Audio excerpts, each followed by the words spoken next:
Gaza में युद्ध विराम को लेकर अमेरिकी राष्ट्रपति जो बाइडेन के प्रस्ताव को स्वीकार करने का दबाव इजराइल पर दिखाई दे रहा है। शनिवार को बाइडेन के प्रस्ताव से असहमति जता रही इजरायली सरकार के रविवार सुर बदले हुए सुनाई दिए। इजरायली प्रधानमंत्री नेतन्याहू के विदेश नीति मामलों के मुख्य सलाहकार ओफीर फाक ने कहा है कि गाजा को लेकर बाइडेन की योजना अच्छी नहीं है, लेकिन कुछ बदलावों के साथ इजराइल उसे स्वीकार करेगा।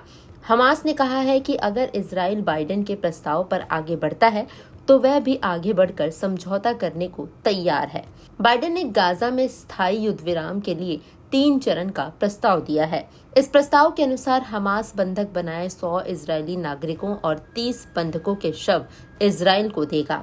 बदले में इजराइल फिलिस्तीनी कैदियों को अपनी जेल में रिहा करेगा।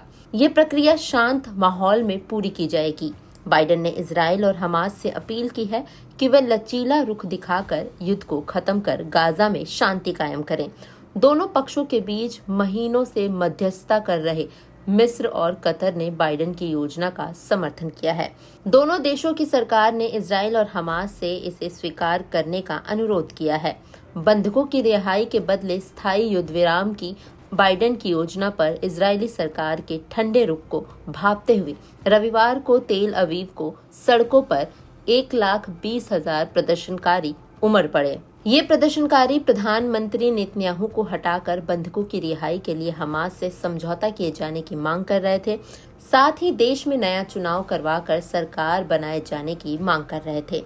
नेतन्याहू सरकार की मुश्किल ये है कि समर्थन दे रहे दक्षिणपंथी दलों ने गाजा में स्थायी युद्ध विराम करने पर सरकार से अलग होने की धमकी दी है, लेकिन यायर लैपिड के नेतृत्व वाले मुख्य विपक्षी दल ने बंधकों की रिहाई के मुद्दे पर सरकार के समर्थन का ऐलान किया है।